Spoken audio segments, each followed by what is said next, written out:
Estamos no ar para a primeira edição do nosso estreia das nossas entrevistas, um projeto da comissão editorial que visa divulgar a produção científica, acadêmica que a revista tem participado e aproveitando para isso as novas plataformas e mídias digitais.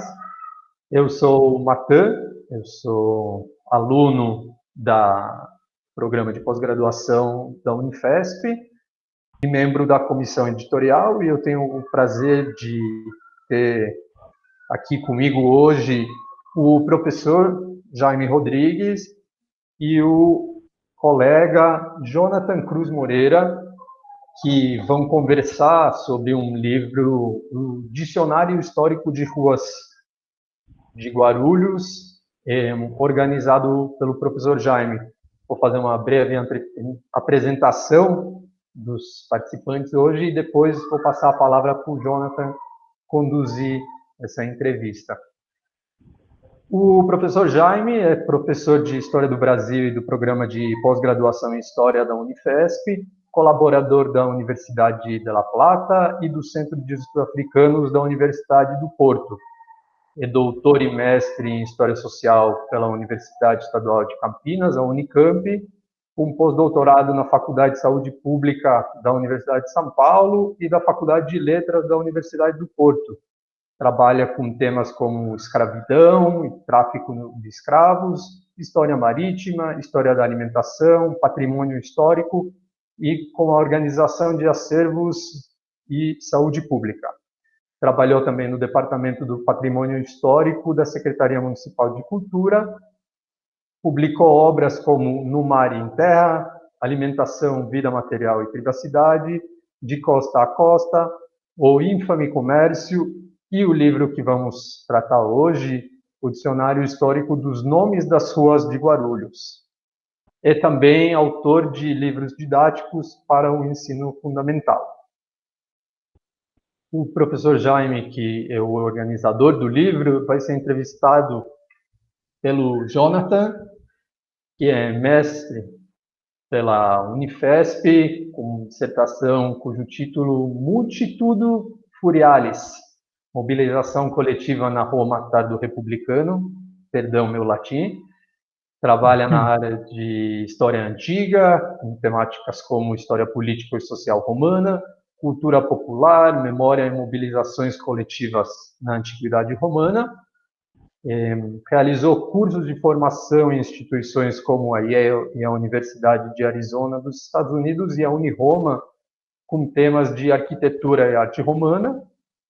E também é tutor no curso As Áfricas e Suas Diásporas, da Universidade Aberta do Brasil, e professor da Rede Estadual de Ensino. São os nossos queridos participantes do primeiro encontro da comissão editorial, e agora eu vou passar a palavra para o Jonathan, que vai assumir o protagonismo agora. Por favor, Jonathan. Então, boa tarde, Matan, boa tarde, professor Jaime. É um prazer, essa aqui é a primeira entrevista, né? Primeiro bate-papo da comissão editorial, e coloca alguma pressão na gente, né? Mas vai dar tudo certo. É um prazer falar com o professor Jaime, a quem eu conheci lá na época do mestrado, participei de disciplinas lá com ele, e falar sobre essa produção, que já está na segunda edição, né? Primeira edição de 2019, agora já na segunda edição. Vamos começar do começo, né? A pergunta mais básica, que é por que fazer um dicionário histórico dos nomes das ruas? O que levou a pensar nesse tipo de produção? Pensar sobre o nome, a história por trás dos nomes das ruas.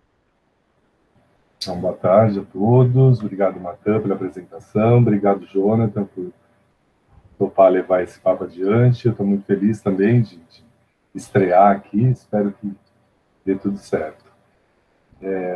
Bom, primeiro quero ressaltar a importância que o Jonathan e que outros estudantes do mestrado tiveram na feitura dessa obra, né? Ele cumpriu lá o programa de PAD, né, que é um programa obrigatório para os bolsistas da CAPES, que tem que ser cumprido na graduação, né, 30 horas semestrais. O Jonathan foi um desses mestrandos que participou, então, do Laboratório de Ensino e Pesquisa 3, que eu já vou explicar o que é, e por que isso tem a ver com o dicionário. Então, enfim, a participação dele nas aulas, o fato de que ele já era um pesquisador mais experiente do que os graduandos, e a maneira como ele nos auxiliou na feitura disso foi muito importante, né? Ele, o Ricardo Arruda, quero destacar, né? E a Bruna Garcia no ano seguinte, no que resultou depois na segunda edição do livro. Tiveram um papel importante aí na instrução, na orientação, na audição das dúvidas, no encaminhamento das questões. Mas, objetivamente, Jonathan, respondendo, né, a tua questão, por que fazer um dicionário com nome de ruas, eu posso pensar em vários motivos, né? Primeiramente, porque existe uma tradição editorial de se fazer isso, né? Dicionários de nomes de ruas, de cidades, né? A Prefeitura Municipal de São Paulo, por exemplo, tem uma seção especializada sobre isso dentro do Arquivo Histórico Municipal, né? Se chama seção de denominação de logradouros. É um grande banco de dados com informações sobre os nomes das ruas, eventuais mudanças de denominação, e mais do que isso, um banco de dados com sugestões para atribuir nomes às ruas que ainda não têm o nome. Então, essa minha passagem pelo Departamento de Patrimônio Histórico, onde o Arquivo Histórico estava inserido naquela altura, foi importante para eu prestar atenção também a certos aspectos das questões do patrimônio, que eu confesso, ali foi a minha escola, né, para pensar essas questões. Mas não só, né? O Rio de Janeiro, por exemplo, é uma cidade que tem um dicionário de ruas feito por um cronista chamado Paulo Berger, né? Ele editou, meados dos anos 70, um dicionário dos nomes das ruas do Rio, basicamente para as ruas da área central, né? E é lógico que eu não vou querer me comparar a esse que eu vou mencionar agora, mas é também um autor de uma espécie de dicionário de ruas, que é Jorge Amado, que escreveu Bahia de Todos os Santos, né, um guia de ruas e mistérios, que ele publicou a primeira edição em 1945. Né? Claro, com sabor literário, tudo isso que a gente não almejava aqui nesse projeto. Né? Então, acho que um pouco é em nome dessa tradição, mas não é só isso. Né? A gente sabe que as ruas elas têm uma história, né, e que parte dessa história está na própria denominação. Né? E que muitas vezes antecede a própria denominação. Por exemplo, quem tem poder para dar um nome, né, a uma rua?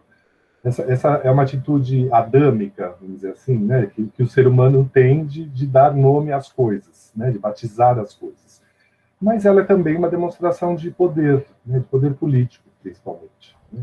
Então, fazer um dicionário de nomes de ruas é enfrentar, de certa forma, as questões que animam os historiadores no seu trabalho. Né? Nós sabemos que é assim, que as ruas têm nome. No entanto, nós precisamos saber por que é assim. Né? E além de por que, como é assim. Qual é o processo que leva este fato, denominação de logradouros, né, a acontecer, e não tomar o fato do tempo presente como algo natural, dado. Né? Enfim, procurar saber quem são as pessoas, os lugares, as instituições ou as coisas que emprestam os seus nomes às ruas. Basicamente, esse é o motivo que nos moveu, né, a pensar um dicionário de nomes de ruas para Guarulhos. Sim. E a partir daí, né, o que levou a envolver os alunos, até a ideia de envolver os alunos, né, os estudantes de graduação nessa empreitada, de criar um livro sobre os nomes, a história dos nomes das ruas, né? Como surgiu a ideia de envolver isso na graduação com os estudantes? Acho que, na minha experiência, isso surge no exercício da docência. A ideia surge dentro de uma disciplina que se chama Laboratório de Ensino e Pesquisa número 3. Temos 3 dessas disciplinas no curso. Essa terceira é uma disciplina que é obrigatória, né, para os graduandos em História, e ela trabalha justamente as questões das linguagens do historiador, né, principalmente as linguagens de uso didático, as linguagens de divulgação, aquelas que permitem que o homem comum, né, o não especialista na história, acesse a informação. Né, enfim, essas linguagens que também, de uma certa forma, nos permitem construir as fontes do trabalho do historiador. Não é por acaso que nessa disciplina do Laboratório 3, a gente trabalha com métodos de história oral, né, e também com a produção do livro didático. Esses são basicamente os dois grandes núcleos da disciplina.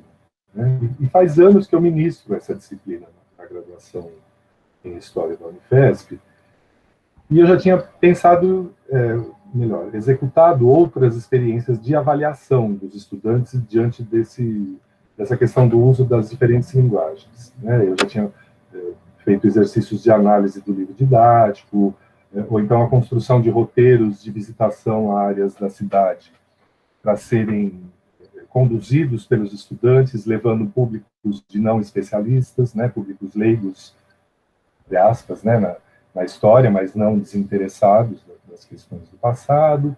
Então, em algum momento, que foi em 2018, eu acho, 2018, eu resolvi fazer um dicionário. Né? Por que com os estudantes de graduação? Porque isso requer, vamos dizer assim, uma quantidade de gente para fazer. Né? Não é um trabalho que você faz em um espaço de tempo curto e sozinho, né? Mas em um espaço de tempo curto e com uma equipe grande, eu arrisquei fazer. Né?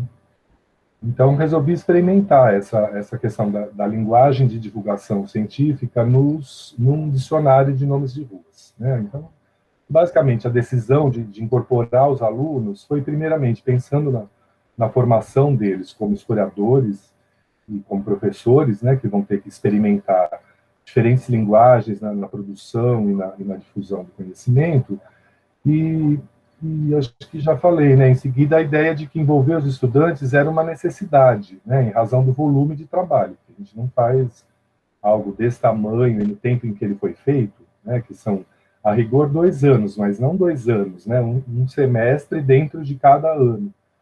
Então, sem uma equipe grande e bem disposta, acho que não seria possível fazer. E os nossos alunos deram uma resposta excelente, né? A ideia do projeto, abraçaram a ideia, e eu tanto que me animei a fazer a segunda edição. Se a primeira não tivesse, se o primeiro ano de exercício não tivesse sido exitoso, né? Eu não me arriscaria a pensar uma segunda edição. E a gente pode imaginar a tarefa hercúlea que foi isso, né? Porque todo mundo tem a sorte, por exemplo, de morar numa rua Pedro I, né? Que parece autoexplicativo, né? Eu moro numa Manuel de Pereira que eu não faço ideia também da origem dela, né? Conversando aqui, eu comecei a pensar na minha rua, eu mesmo ainda não tenho muita informação, ainda não tive a sorte de alguém fazer um dicionário histórico das coisas aqui no Anhangabaú, mas quem sabe no futuro. Então, eu queria saber como é que foi o processo de pesquisa e de escrita, né? Eu participei um pouco disso, não pude observar, mas acho que é curioso entender como é que foi, da onde você parte para descobrir os detalhes e alguma informação possível do nome de uma rua, que às vezes parece, à primeira vista, parece completamente aleatório, né? Um nome X ali, mas nunca é completamente aleatório. Há sempre uma história por trás. Então, como é que foi o processo de produção, de pesquisa e de escrita desse livro, da pesquisa como todo? Tá, ótima questão. Eu acho assim, bom, primeiramente o processo se deu, como eu falei, ao longo de 2 anos. Não são anos inteiros, mas são semestres letivos, né, de 2018 e 2019. No primeiro ano, não foi só o processo de pesquisa. Acho que você, Jonathan, teve no primeiro ano. Você lembra de ter acompanhado que não era apenas a pesquisa, mas era também a produção de um site para o dicionário. Né? E a definição de um método, ou pelo menos, né, para não ser muito pretensioso, de um modelo de ficha de coleta de informações que todo mundo teria que usar. Para quem não sabe, o laboratório é uma disciplina obrigatória que tem 60 alunos no vespertino, 60 no noturno, e eu dava aula para as 2 turmas. Então, você tinha 120 alunos envolvidos na produção, e na pesquisa e na escrita. Muita gente para trabalhar ao mesmo tempo. Justo, que não é fácil, né? Todo mundo é ávido, mas todo mundo, e eu também, né, éramos inexperientes. Então, a primeira coisa era dividir um pouco o trabalho por grupos, né? E teve um grupo que ficou responsável pela produção do site, pela diagramação, pela arquitetura, Porque o dicionário tem uma versão em livro, mas ele também pode ser consultado no site diretamente, indo a cada verbete, né? Se o cara quer dar uma busca só para descobrir o nome da rua que ele mora. Então está lá em ordem alfabética no site. Era preciso alguém que produzisse isso. Eu nunca tinha feito um site na minha vida, e aliás ainda não fiz. Quem fez foram os estudantes, né? Então tinha essa questão da produção e da definição do método, né, que nos tomou mais tempo. A primeira versão ela foi menor em número de verbetes, mas ela foi mais trabalhosa porque tínhamos que pensar método e site junto, né? Aí no segundo ano, com o site e a metodologia mais definidas, a gente pôde ampliar o número de verbetes, né? Aí, no primeiro ano, cada aluno escreveu um verbete. No segundo ano, como já não tinha mais as atividades de produção e de definição do modelo de ficha, então cada um escreveu 2 verbetes para compensar e para a gente fazer uma segunda edição mais volumosa do dicionário, né? Então, de início, tinha que definir quais eram os campos da nossa ficha de coleta. A gente definiu que, enfim, o nome da rua tinha que ser, né, o nome do logradouro, onde ele começa, onde ele termina, qual é o nome do bairro, onde se situa, porque uma das coisas que o dicionário nos permite ver é que tem o mesmo nome em mais de um bairro da cidade de Guarulhos, né, nomes duplicados, o que é uma tremenda confusão. Mais adiante eu vou ver se fala um pouco sobre isso, sobre o nome da rua como um dado do exercício da cidadania, né? Uma duplicidade pode criar problemas no seu cotidiano, né? Então, o nome do bairro, onde se situa, o ato legal, né, o decreto, a lei, o ato legal que deu nome à rua, e o verbete escrito, que era propriamente o resultado da pesquisa mais densa, né, que esclarece quem é o homenageado, né, com aquele nome que foi atribuído ao logradouro. E você já adiantou, né, Jonathan, nem sempre é possível saber quem é essa pessoa, porque por mais que o nome de rua tenha passado por um processo de atribuição, né, uma votação na Câmara Municipal ou um ato da Prefeitura Municipal, tem que haver uma justificativa. Por que aquele sujeito, aquela pessoa, merece ser homenageado com um nome de rua atribuído a ele? Às vezes, a lei que atribui o nome não dá essa informação, então a gente tinha que ir para outras fontes, né? Às vezes, eu diria, no caso de Guarulhos, 90% dos casos não diz o motivo da homenagem, portanto, a gente não sabe quem é o homenageado, no caso de nome de pessoas, né? Então, eu tive que pensar numa alternativa com os estudantes. Quando não se encontrava nada a respeito daqueles nomes, né, que esclarecesse o motivo, a gente partiu para uma descrição física do logradouro, né, o que me pareceu uma solução muito legal. Não é que a descrição física só existe naqueles verbetes onde não se explica a atribuição do nome. Ele existe para todos os verbetes. Então, todos os estudantes que escreveram o verbete foram até aquela rua e viram como que ela é fisicamente, né? Qual é o tipo de ocupação que existe, quais são os serviços disponíveis naquela rua, se tem comércio, não tem comércio, se tem obra, se tem tráfego de veículos intenso ou não, como são as calçadas, quais são as características dos imóveis, é uma rua comercial, residencial, industrial, tem asfalto, não tem asfalto, enfim, aquela descrição básica que normalmente quem não vive no lugar não vai conhecer, né? E eles também fotografaram as ruas. E eu vou dizer adiante que nem todos os verbetes têm fotografia, mas eu explico isso mais para frente, tá bom? Então a pesquisa ela começou indo uma equipe para o Arquivo Histórico Municipal de Guarulhos, né? Mas ali a gente não foi muito feliz, né? Não teve muito acesso a informações, pelo menos não com esse recorte, né? Nomes de ruas. E a melhor base de dados sobre os logradouros, ou pelo menos para a gente conseguir uma lista dos logradouros, curiosamente foi o setor de finanças da prefeitura, né? Quer dizer, eu digo curiosamente como historiador, qualquer pessoa que não seja historiador entende que o IPTU é cobrado por imóvel. Então, a prefeitura tem na área de finanças um cadastro muito mais elaborado do que o arquivo histórico, por exemplo, porque ela sabe todos os números de imóveis que há rua por rua do município. Então, você quer saber quantas ruas tem, quantas casas tem por rua, é a Secretaria de Finanças quem vai te dar essa relação. Então, a gente tem um bolo de mais de 1.000 páginas de cópias desse cadastro municipal, né? E todos os nomes de ruas estão ali. Isso não era suficiente, a gente teve que consultar uma base informatizada que se chama Guarugel, né? Que é uma base que você digita o nome de uma rua, por exemplo, ou você faz um voo panorâmico numa espécie de mapa da cidade, né?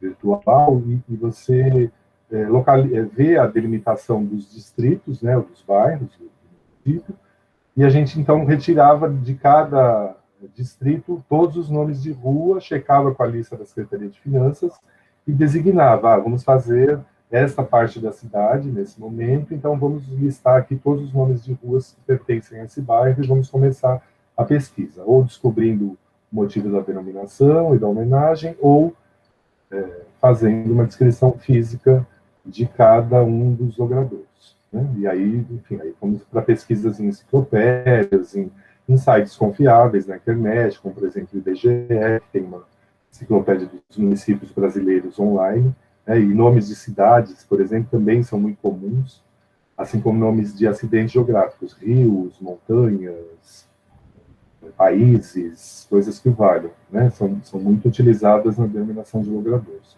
E no caso de Guarulhos, também a gente vai ler obras da historiografia local, né?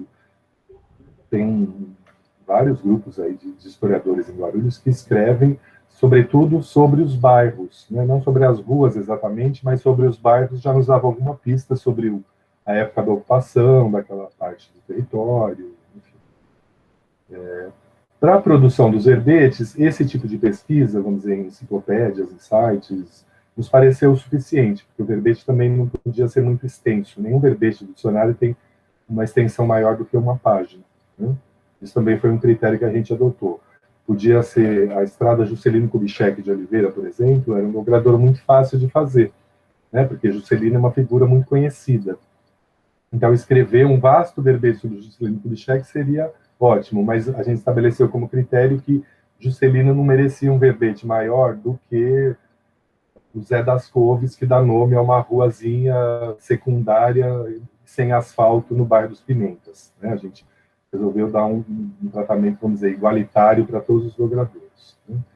E sempre que possível, as ruas foram fotografadas, né, já falei, e algum morador ou algum trabalhador que estivesse na rua naquele momento que os estudantes foram lá para conhecer o lugar, foram entrevistados também.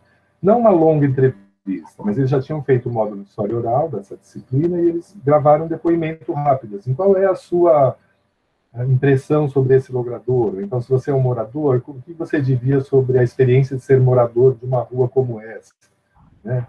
Então, isso aconteceu, mas não aconteceu em todos os verbetes. As fotografias e os depoimentos de moradores ou de usuários das ruas não está presente em todos os verbetes, por uma razão muito simples, né? Todas as ruas foram visitadas, mas nem em todas as ruas era possível descer, caminhar e usar uma câmera fotográfica ou gravar num celular um depoimento de morador, por uma questão de segurança, né? Vocês sabem que existem ruas e ruas, né? Isso é uma realidade brasileira em relação à questão de segurança pública.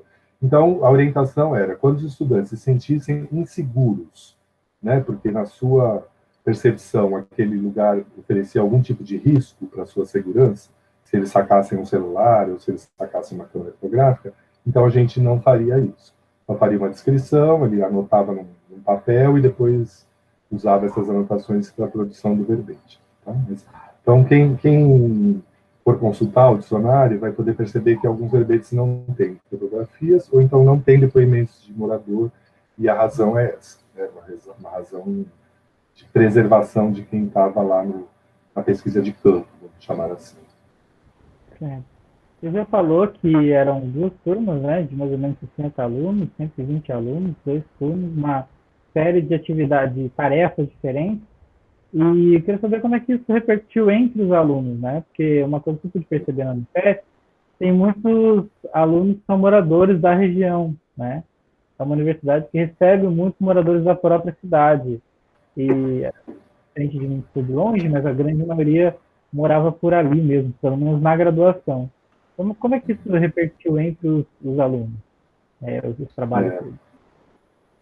Então, acho que além de atender às pessoas que já viviam naquele lugar, né, na zona oriental de Guarulhos e da região metropolitana, tem muita gente que vem de fora também, mas como a localização da Unifesp em Guarulhos é de difícil acesso, muita gente que vem de fora, do interior do estado, de outros estados, acaba se mudando para lá. Então, tem muitas repúblicas hoje no entorno da Unifesp por essa razão, mas eles acabam se tornando mesmo parte daquela comunidade, né? Então, acho que a primeira coisa sobre a repercussão, eu acho que os alunos ficaram muito felizes. Eu tenho mais do que uma impressão, eu tenho uma certeza disso. As manifestações que me chegaram por parte dos estudantes foram mesmo de alegria, de orgulho e eu diria de pertencimento, se eu puder usar essa palavra. Eu acho que eles entenderam que o processo foi trabalhoso, mas o resultado animou todo mundo, né? E tenho a impressão, mas pode ser que eles queiram dizer outra coisa, que a nossa escolha, e que o ânimo deles era porque a nossa escolha foi uma escolha política, né? O que eu quero dizer? Em vez de a gente começar o dicionário pela área central do município de Guarulhos, nós começamos pela região oriental, né, que é a parte periférica de Guarulhos, que é também a mais pobre, a mais distante da capital do estado, e aquela que abriga o campus da Unifesp, né? Então é uma espécie de resposta invertida às prioridades do poder público, né, que quase sempre privilegiam as áreas centrais ao definir obras e melhoramentos urbanos, né, e também denominação de logradouros, né?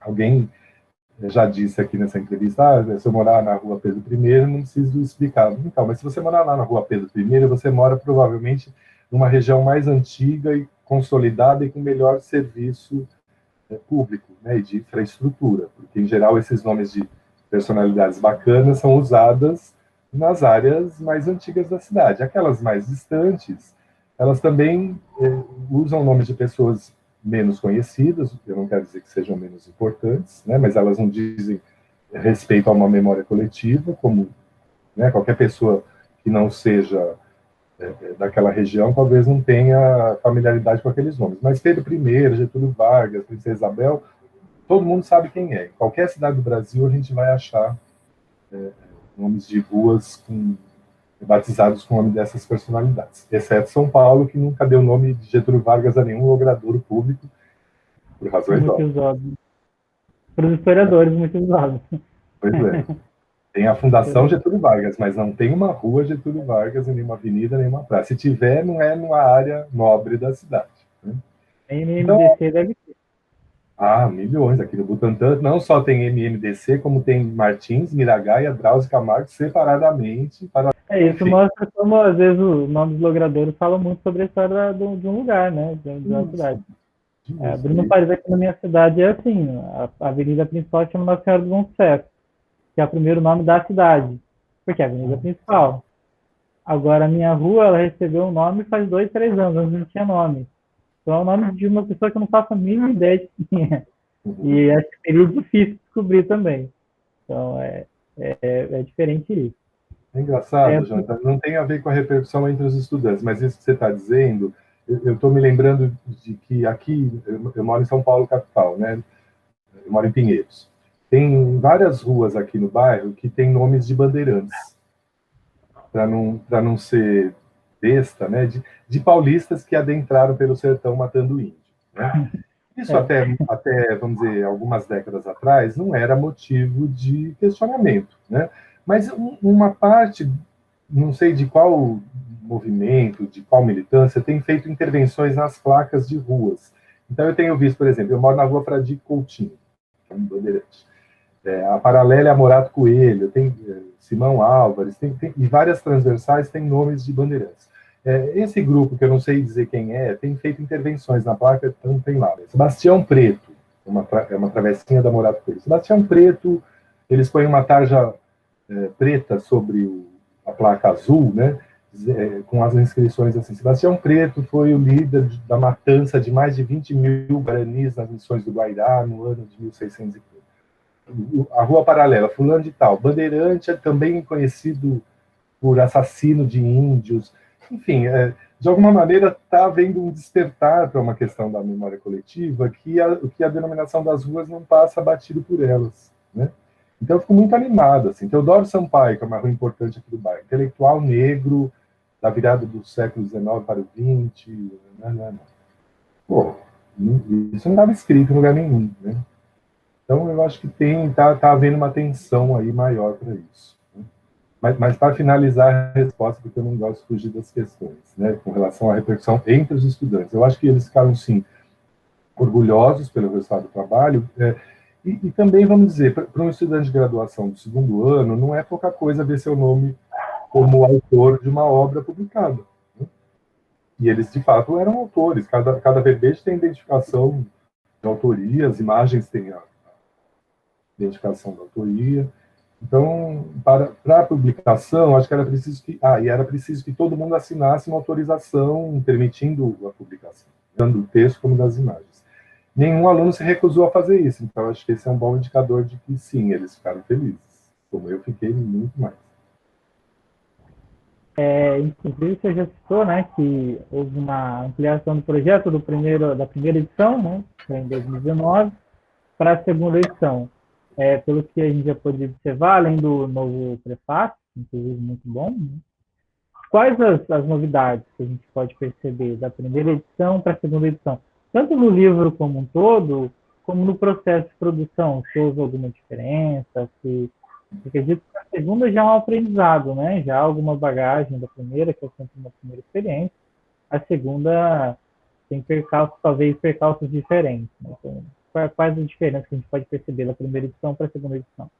Bom, em termos de método, não houve mudança. Então, acho que, em parte, eu já falei que a gente tinha já definida a ficha de coleta, a gente pôde, e tendo já o site pronto, a gente pôde concentrar mais tempo mesmo na pesquisa e na escrita, né?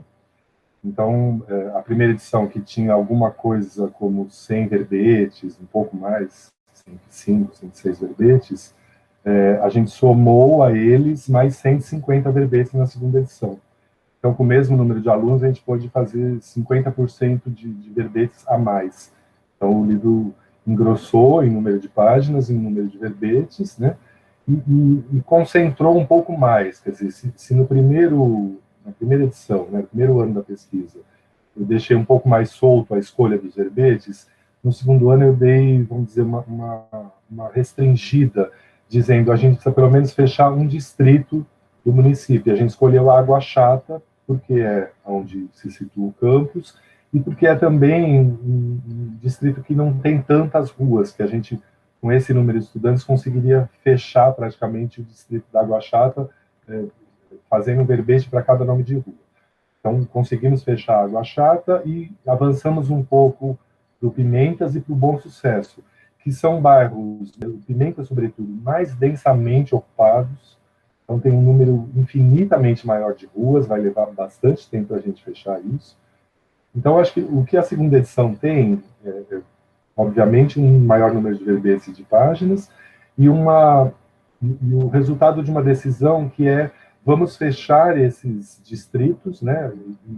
E talvez, quem sabe, no futuro, pensar uma edição em volumes separados por zonas da cidade. Então, sei lá, região oriental, que tem Araceli, que tem Água Chata, Bom Sucesso, Pimentas, podia ser o volume 1. Daí a gente ia para, sei lá, Cumbica, região do aeroporto, volume 2.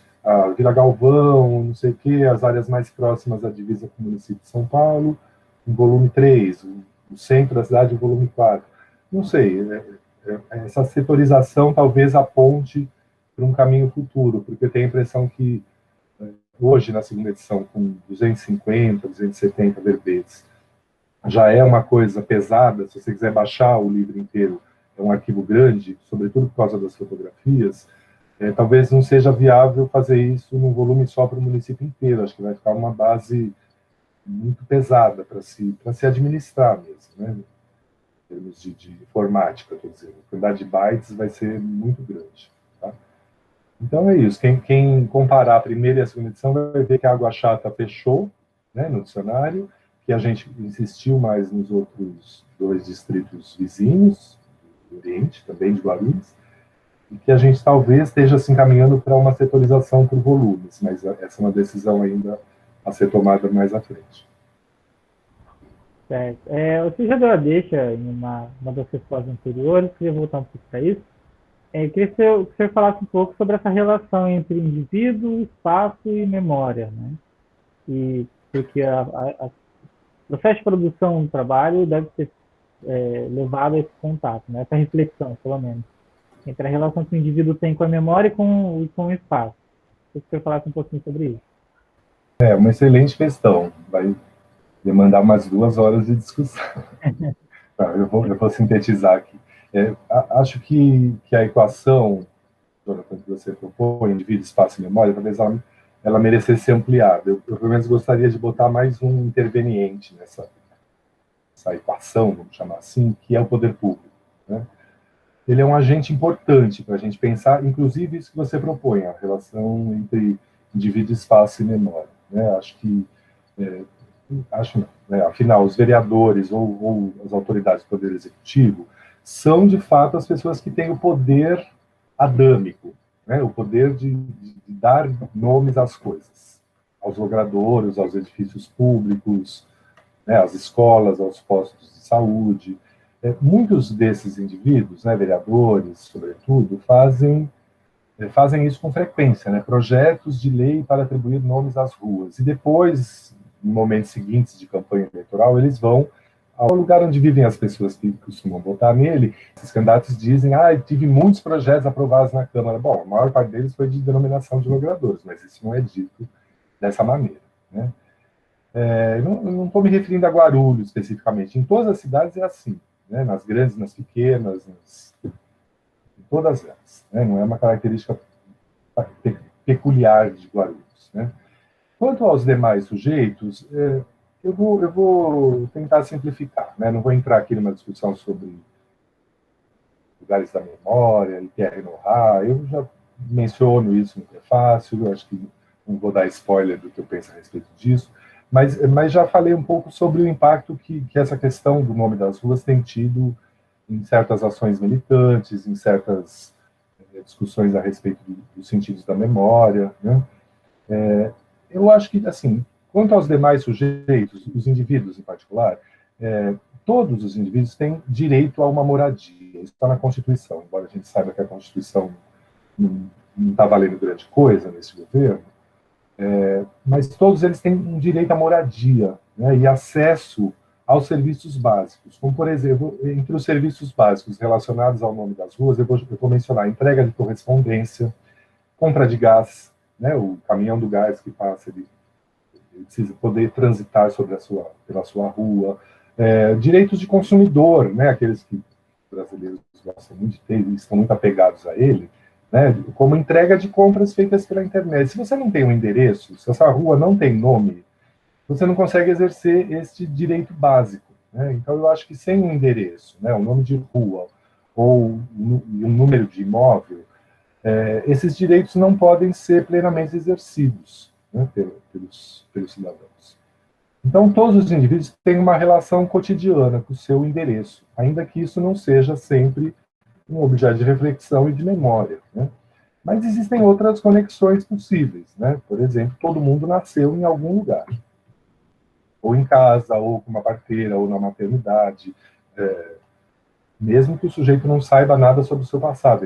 Ele, além de nascer, ele viveu em algum lugar, em algum endereço. Podia não ser a casa dele, podia ser uma instituição, podia ser uma casa de acolhida. Estou tentando aqui pensar diferentes condições de sujeitos, né? Mas, enfim, todo mundo tem uma casa onde passou a infância e sobre a qual se tem memórias, né? Então, isso nos remete a um endereço, a um nome de rua que a gente grava, né? Caso a gente se perca na rua para pedir ajuda, por exemplo, né? É preciso mais um direito que as pessoas têm, desde as crianças, né? Esses nomes, eles podem ser agradáveis, podem ser incômodos, a gente pode ser indiferente a eles, não pensar sobre eles, mas eles são, para além da invenção da memória, eles são pontos de referência, né? Quantas vezes vocês não subiram num ônibus e a pessoa pergunta, passa na rua tal? Se o motorista, por exemplo, for um sujeito indiferente aos nomes das ruas, ele vai dizer, puxa, não tenho ideia, porque eu não olho para o nome das ruas, né? Mas para quem está usufruindo do serviço de transporte público, é importante saber se a linha tal passa na rua tal. Né? Sobretudo se a pessoa não souber ler. Né? Enfim, tudo isso para dizer que, para além da dimensão da memória, do pertencimento, da reflexão sobre o significado das coisas, né? Os nomes das ruas são também referências e são dados importantes para o exercício da cidadania, ainda que a gente não pense sobre eles. Né? E se a gente quiser pensar sobre eles, conhecer o nome das ruas e das coisas que nomeiam as ruas, ou dos sujeitos, ou dos lugares, né? São também um modo importante de se apropriar das cidades onde a gente vive. Né? Seria importante, por exemplo, que os cidadãos tivessem uma voz ativa na denominação dos logradouros, que eles pudessem sugerir nomes ou eventuais alterações. Né? Isso, no meu entender, para todos os municípios devia ser uma política pública. Né? Mas eu também não sou tolo e nem ingênuo, e eu sei que política pública não se faz pela concessão do poder público. Sem pressão do lado de cá, meu bem, não vamos a lugar nenhum. Isso não diz respeito só ao nome das ruas. Isso é só o exemplo mais básico que eu posso dar a respeito de mobilização popular sobre aquilo que a gente quer para o nosso cotidiano. Eu sei que tem coisas que incomodam as pessoas. Né? Acho que no prefácio do livro eu falo isso. A mim incomodava, por exemplo, passar sempre no elevado Costa e Silva, famoso Minhocão, aqui de São Paulo. O Costa Silva é o presidente militar, né, o general golpista, que editou o AI-5, que foi talvez um dos momentos mais cruéis da história do Brasil em todos os tempos. Né? Ele mereceu uma homenagem desse tamanho, dada sobretudo pelo prefeito que era o sujeito que inaugurou o Minhocão, se chama Paulo Salim Maluf. Quer dizer, foi criada uma comissão na Prefeitura de São Paulo para mudar a denominação de ruas que tivessem, que afetassem a memória de pessoas, por exemplo, mortas e torturadas na ditadura. E o elevado Costa Silva se chama elevado Presidente João Goulart. E não é por acaso, não tirou Costa e Silva e botou, sei lá, Dr. Zerbini, uma figura de quem todo mundo gosta. Não, botou justamente aquele foi o alvo do golpe que foi destituído em 64, entre outros, pelo Costa Silva. Então, acho que assim, o nome das ruas não é à toa. Né? Eu estou dando o exemplo mais extremo que eu conheço, mas ele não seria o único. Né?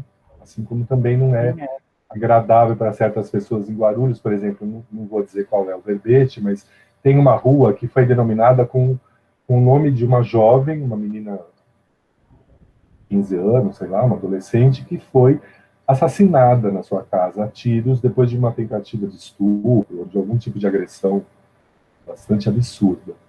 E os moradores, eu tive a impressão de que eles se espantam um pouco com isso, né? Porque para quem vivia lá no momento em que essa moça foi assassinada, a memória do assassínio nunca vai ser esquecida. E eu não sei se essa é uma memória confortável, né? Porque também a gente precisa conviver com as memórias. E o tempo inteiro você lembrar que você vive na rua, que tem o nome daquela pessoa que talvez eventualmente você ou seus filhos conhecessem, porque ela era uma jovem que até há pouco tempo vivia naquele logradouro.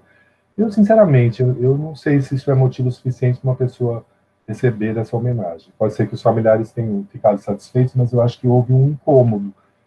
E eu não sei exatamente como lidar com ele, mas isso precisa ser pensado, né, como parte da política pública de denominação de ruas. Né? Sim, sim. Inclusive, estava pensando aqui nos nomes das rodovias de São Paulo, né? Muitas rodovias são batizadas com o nome de bandeirantes, ou sertanistas, né? Curiosamente, parece que eles são os descobridores desses caminhos. Ninguém põe o nome dos povos indígenas que ensinaram os sertanistas a andar pelo interior do país. De fato, tinham aberto aquela picada que depois não vai ser a rodovia 300 anos depois, né? Era Raposo Tavares, entre muitas outras. Mas como é uma memória distante, como se criou toda uma mística em torno dos bandeirantes, não se incomoda tanto, né? E não é só os bandeirantes, Jonathan, foi bom você lembrar as rodovias, que eu me lembrei. A Ayrton Senna, ela foi inaugurada como rodovia dos trabalhadores. Em algum momento, após a morte do Ayrton Senna, se trocou. Quer dizer, isso é tão a cara do Brasil, né? Você privilegiar o indivíduo e não a coletividade. Quer dizer, os trabalhadores perderam a homenagem para um sujeito que eu posso gostar ou não gostar dele, eu pessoalmente não gostava, mas trocar o conjunto dos trabalhadores por uma personalidade é muito a cara da história do Brasil, né? Cara do Lamentavelmente. Brasil. A pior cara do Brasil. É. Mas a próxima pergunta, acho que você já respondeu um pouquinho dela, né? Mas eu vou fazer, porque de repente a gente tem novidades aí. Essas primeiras edições, elas partiram, então, pelo que eu pude entender, da Água Chata para outras regiões com Bom Sucesso e Cimentos, né? E o que eu acho interessante é que ela pensa a cidade, na verdade, essa região da cidade, por enquanto, né, pretende ampliar, enquanto município. Ao passo que se pensa muitas cidades como Guarulhos, como Osasco, como Barueri, Carapicuíba, etc., enquanto região metropolitana, né, dentro da conurbação enorme de São Paulo. Né?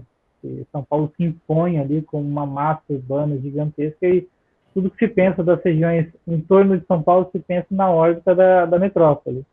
E se pensa como sempre em relação a São Paulo e não como município específico, com suas especificidades e tudo mais.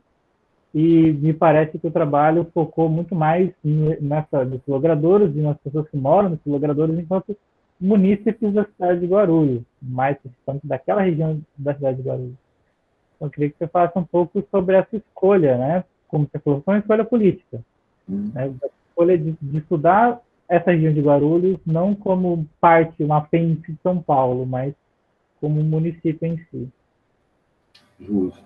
Acho que um pouco eu já adiantei, né, mas vou reforçar aqui que essa escolha foi mesmo política e deliberada, né, partindo do princípio, que não é nenhuma descoberta, né, de que as periferias são sempre secundárias nas ações do poder público, e o recado que a gente quis dar, como eu já falei, né, ao começar o dicionário dos nomes das ruas de Guarulhos pelos bairros mais distantes, foi afirmar justamente que todos os lugares têm história. Seja em lugares de ocupação mais recente, como é o caso dessas regiões que estão aí contempladas no dicionário, mais recentes, de forasteiros, se quisermos chamá-los assim, né, de pessoas que não são nascidas no município de Guarulhos, ou então que estão lá no máximo há 2 gerações, né, quer dizer, Guarulhos como um todo, e as zonas orientais do município em particular, são fruto da grande migração nordestina, né, a partir dos anos 1950. Então, não é por acaso que a gente vai descobrir ali uma porção de nomes que se referem a cidades do Nordeste, do Piauí em particular e do Ceará, que eu acho que foram lugares de origem importante, né, dessas migrações, para essa região, pelo menos, ou então de rios desses estados brasileiros, ou de acidentes geográficos, ou de povos indígenas, de povos originários dessas regiões, né? Então, ter esses nomes nos lugares de ocupação recente por novos cidadãos nordestinos que foram viver nesse território, de certa forma, aponta para uma política pública, embora ela não esteja expressada em lugar nenhum. Essa é uma dedução que a gente faz ao compilar os dados do dicionário. Quer dizer, tem muito mais nomes de ruas, de acidentes geográficos e nomes de cidades nordestinas no Pimentas do que na Vila Galvão, né, que é um bairro mais próximo da Zona Norte de São Paulo, mais perto, que tenha talvez uma vida, inclusive laboral, né, mais viável em São Paulo do que em Guarulhos.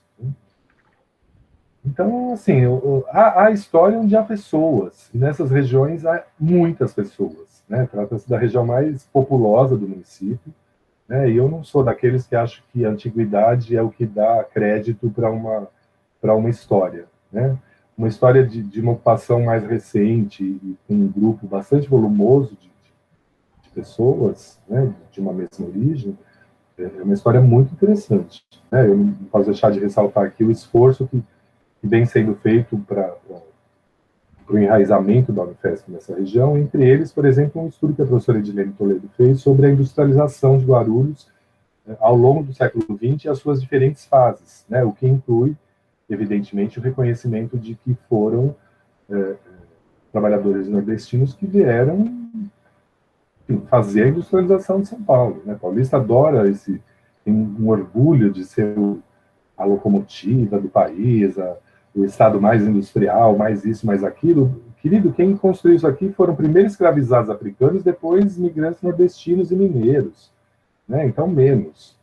Achar nossa bola aqui, porque a nossa história é uma história de ecumênica, no sentido laico da palavra, né? Todos os brasileiros vieram construir o Brasil, e muitos estrangeiros também vieram, entre eles africanos, não vamos esquecer disso, né?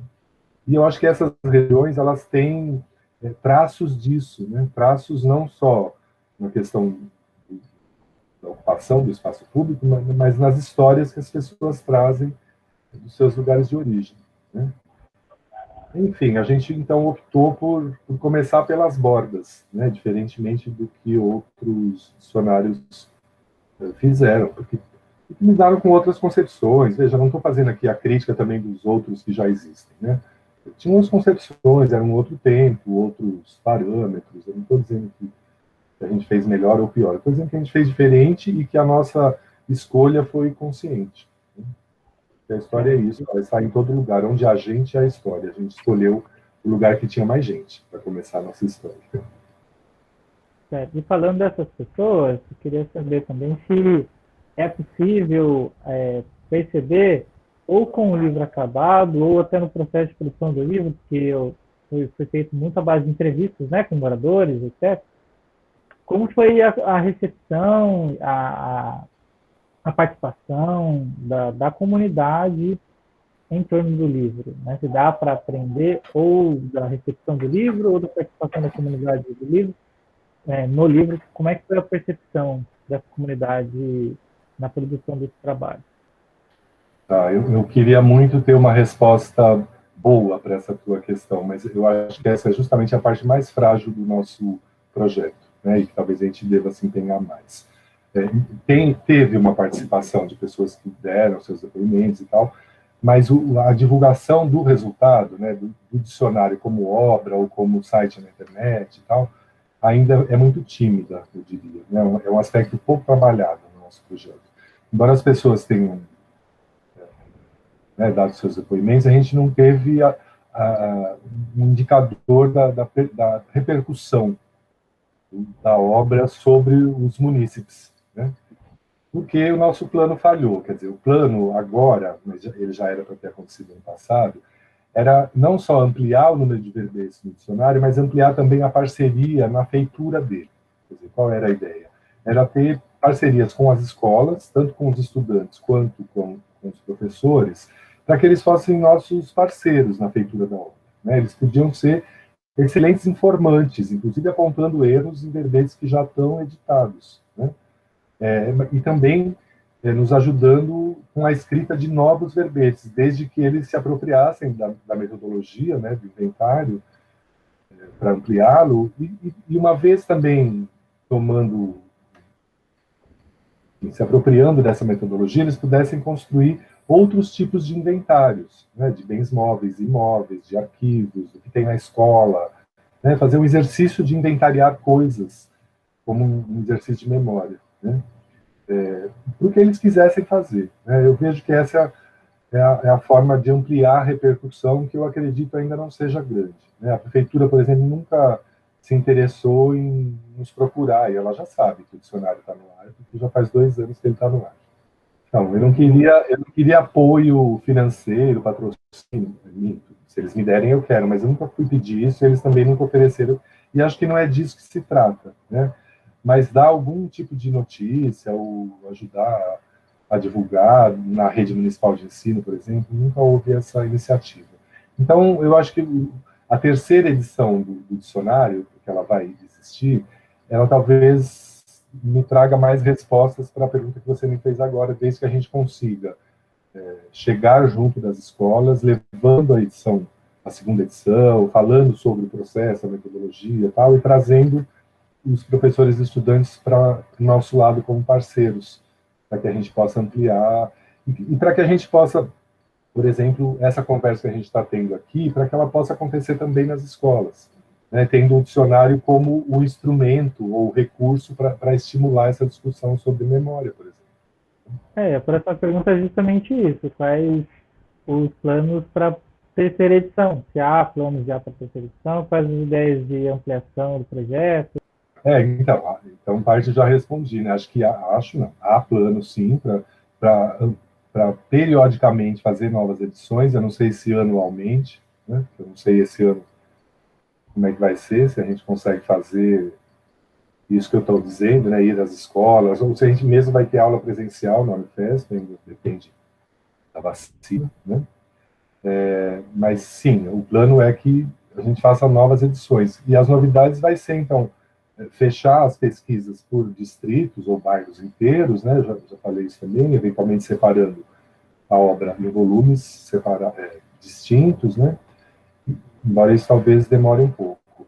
A verdade é que a obra só vai estar pronta, né, concluída, quando todas as milhares, que são milhares de ruas de Guarulhos, tiverem seus próprios verbetes no dicionário. Né? E mesmo assim, quando todas as ruas tiverem verbetes, já vai ter novas ruas sendo abertas, vai ter atualizações necessárias, vai ter correções necessárias a tudo que já foi editado.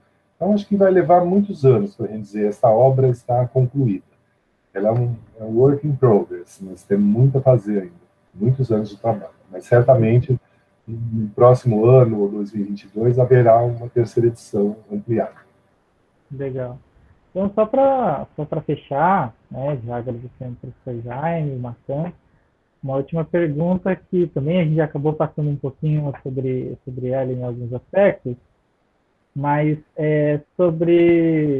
voltando para os alunos, porque talvez alunos de graduação assistam essa entrevista e eventualmente acabem participando desse projeto. Então, eu queria que você falasse um pouco da importância para os alunos da graduação de participar de projetos de pesquisa na graduação, né?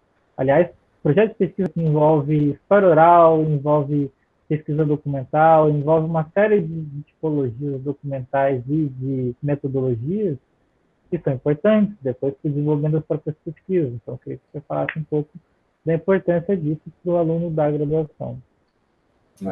Eu acho mesmo que é uma coisa muito importante, porque para além de reunir tudo isso que você mencionou, tem o aspecto do fazer coletivo, que eu acho que é muito empolgante, sobretudo para essa faixa etária. Acho que depois o trabalho do historiador vai ficando cada vez mais solitário, e é preciso que ele seja assim mesmo, né? Porque certas reflexões, amadurecimentos de ideias, tal, requerem mesmo uma certa intimidade, vamos dizer, né? Não são...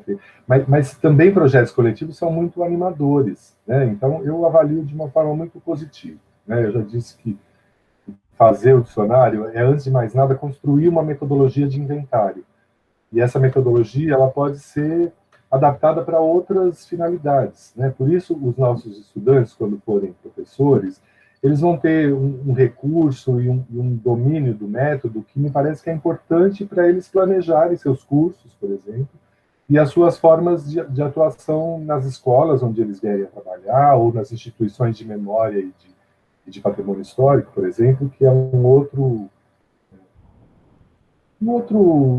dado do mundo do trabalho onde os historiadores também devem se inserir e têm se inserido. Né?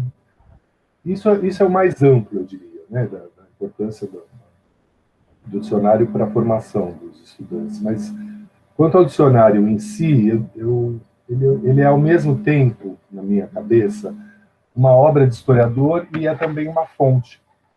Por exemplo, para uma história comparativa. Né? Também já falamos sobre isso na entrevista, mas acho que dá um bom desfecho, talvez. Por que os nomes de personalidades históricas consagradas são usados para denominar as ruas centrais, enquanto que as periferias usam nomes de pessoas menos conhecidas ou desconhecidas? Né?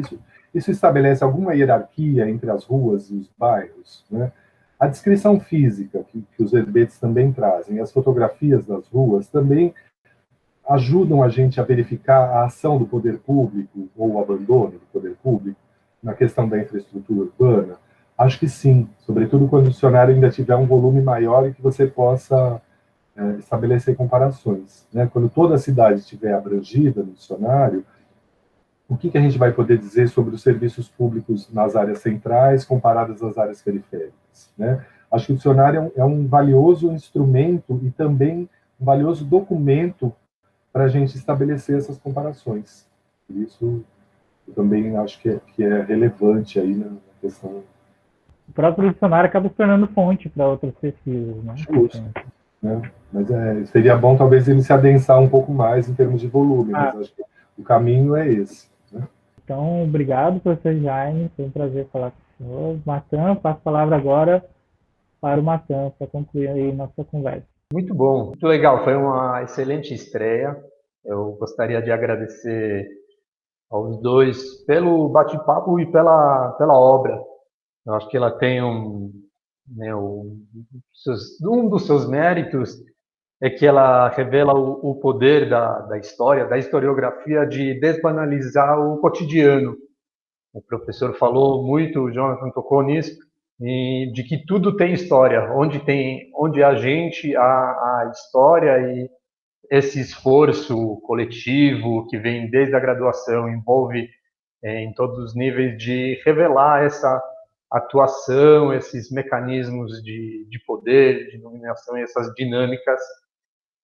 Eu acho que é um dos grandes valores da obra. E quem sabe essa entrevista ajuda a divulgar um pouco mais esse trabalho, inclusive nas escolas e nas secretarias de Guarulhos.